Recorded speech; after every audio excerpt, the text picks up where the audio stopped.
trim that too.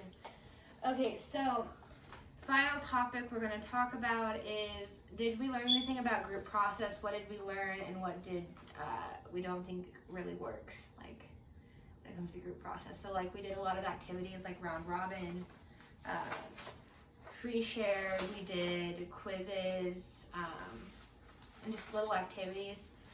Did that work for the group, or do you think that there are other activities that would work well for groups that maybe we didn't think of? There's a lot of other groups that would work well for juvenile delinquents who don't want to, you know, like she said, read and all that stuff. Yeah, we did a guided reading thing, and that did not go over well. We should have known that it wouldn't go over well because children and reading don't really go together. Because I know in high school, someone told me to read what I didn't want to read, and I was like, I'm not reading that. I'll wing it. I'll skim through it. Not even that. I just completely make up BS just to get it over with. So I don't feel like the guided reading most likely would help. And then people read kind of like in like a monotone voice. It's not beneficial for anybody else. Like nobody's listening. Yeah. So I think more different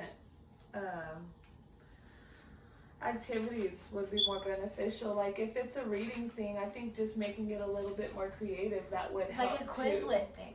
Like Quizlet was really big in high school, and we'd have to like actually learn things from doing it, but they do it as a competition. We'd start with a Quizlet where we knew none of the information, and then you just guess and try to figure out like who would win, and then you did it over and over again, and like offer little prizes to whoever got the most right. So it actually learn information from it by turning it into a competition. Right, so it gives them more incentive.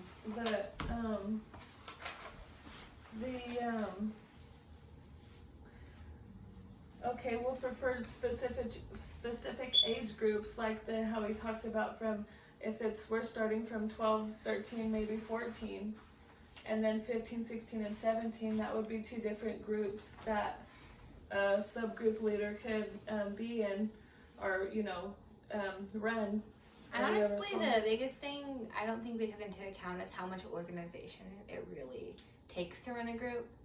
It takes a lot of being organized. And we weren't very organized. Communication. So the biggest thing about group processes that I learned was you have to be very organized, and you have to know what you're doing when, especially if you're going to work with children, because children are chaos, so you can't be chaos too.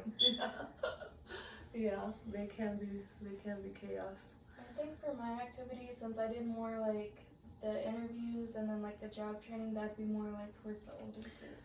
Yeah, that would be more aimed Yeah, towards them. 15, because my son, he's going to be 15. He said as soon as he turns 15, he's going straight to go put in his application.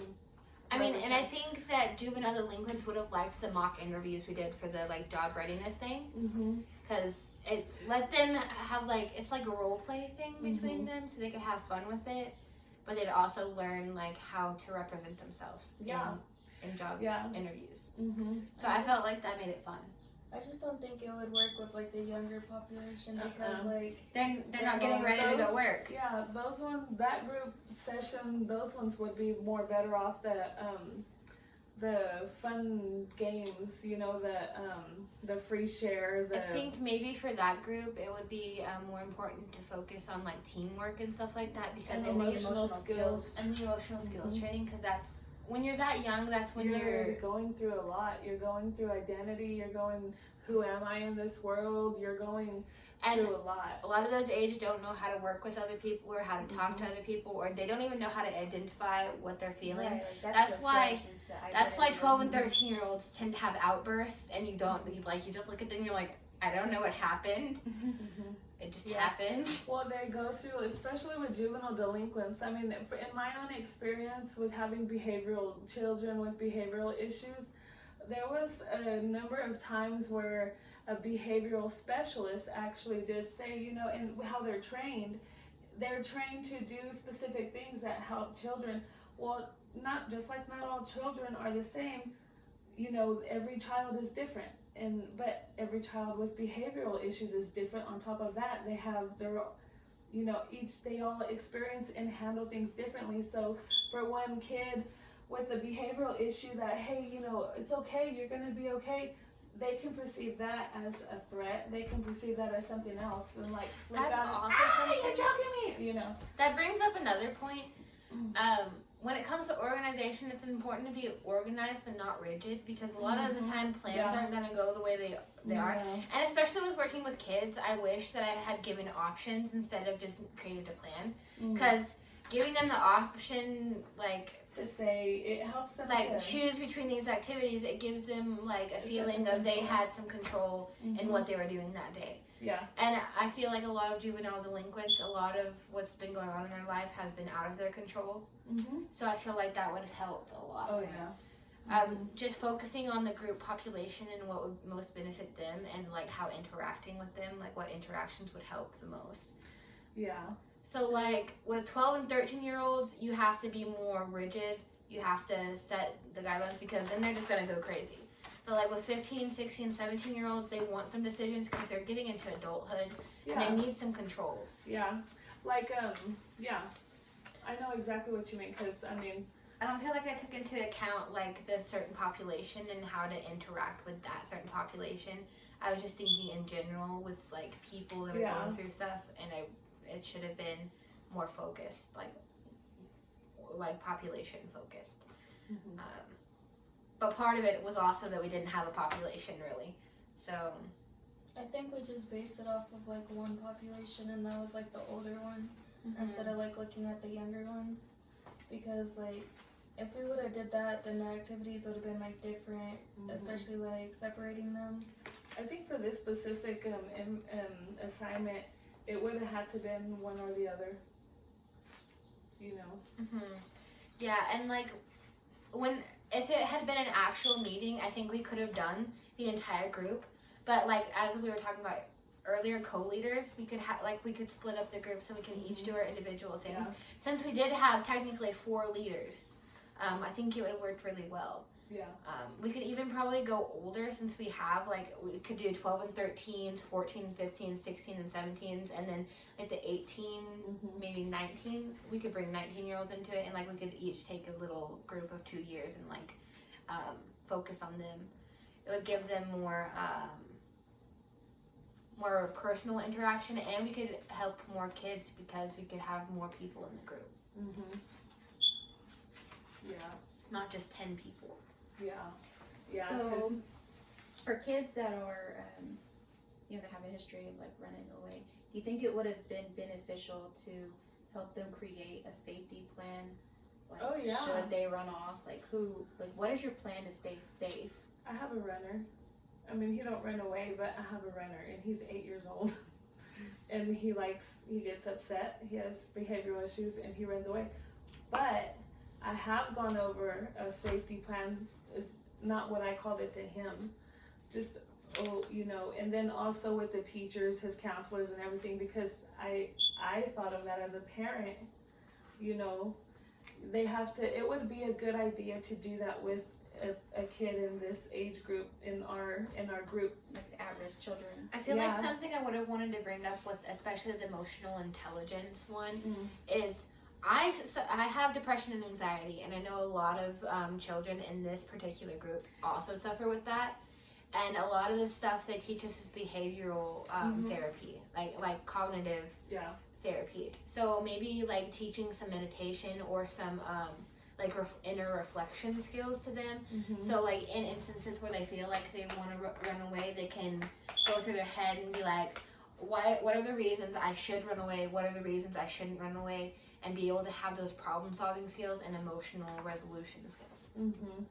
So maybe it could prevent them running away at all. Some of those issues, behavioral issues when it comes to these kids, this specific population, it could be depression and anxiety, but it could also be depression and anxiety because of childhood trauma. Yeah, and I also you know know. that a lot of people, this population deal with mental health issues that aren't even that aren't even trauma induced. Like I know a lot of them with bipolar disorder, with borderline personality disorder. Like there's a lot kids of have an emotional disorder, and it's because of My nephew's ADHD. He's compulsive. He doesn't think about the Impulse consequences. He control, just yeah. does it. And a lot of the time, these children don't have support from their families. Mhm. Like they don't have the resources to go get help for their mental illnesses and stuff like Mhm. that. So maybe bringing that up would be probably the Texas first thing. Panhandle that Centers is a very good place to take your kids for. That's actually the agency we chose. Because some of the stuff,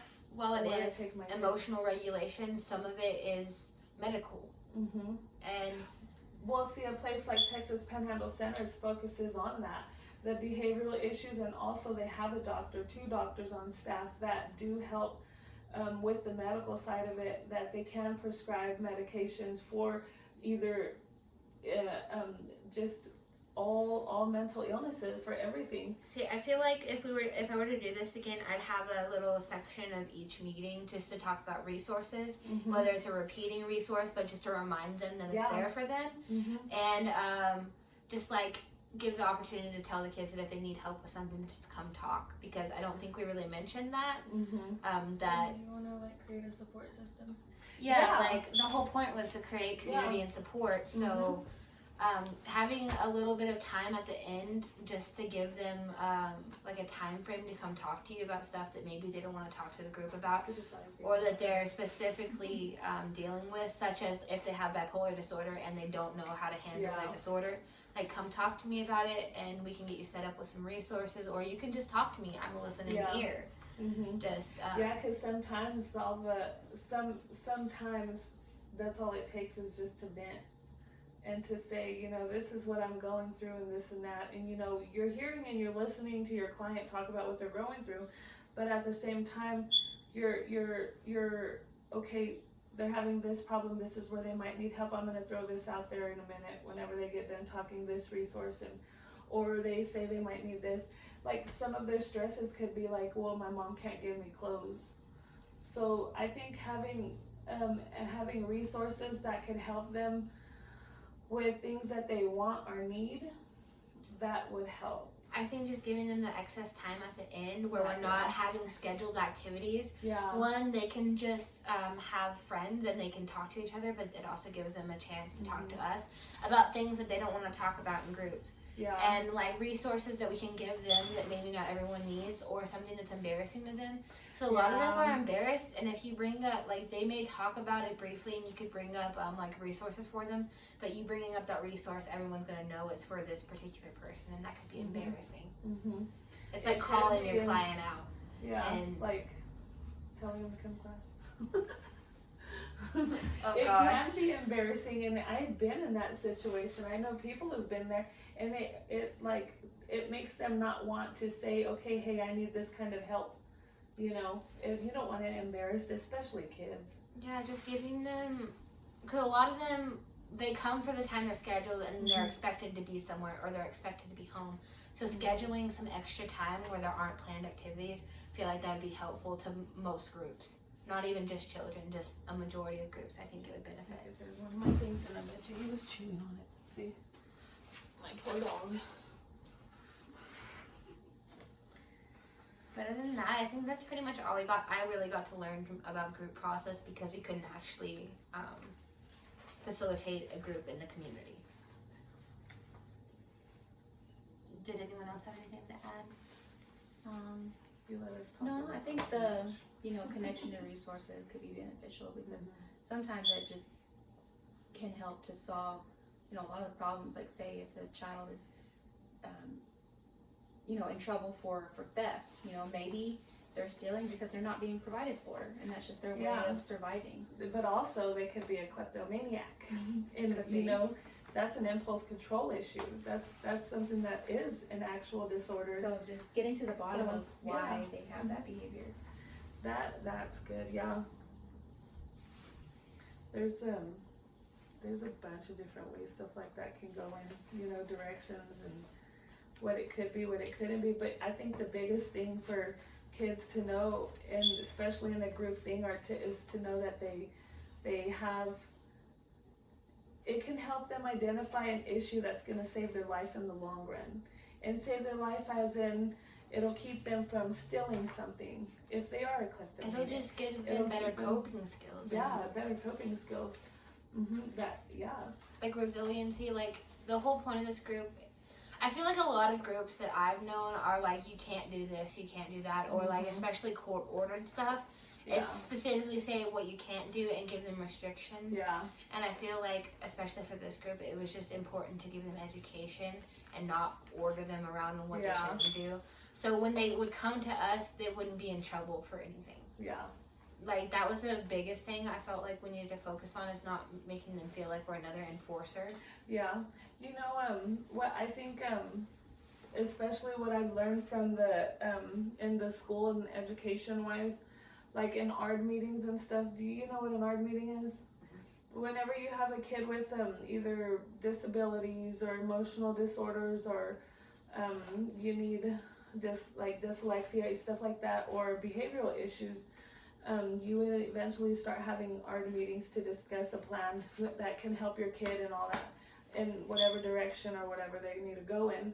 Well, the whole elementary and junior high, from what I understand, does not include the child in this meeting.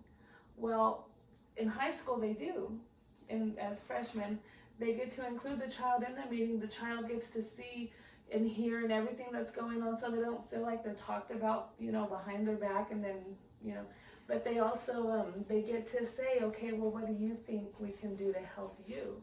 And it gives them options. It helps them to feel like they're in control of, Have input.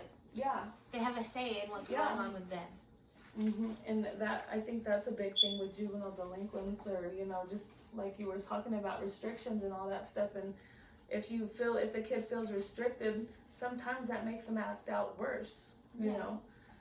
So Sometimes if you just give them the opportunity to set their own rules, their own Yeah. boundaries, then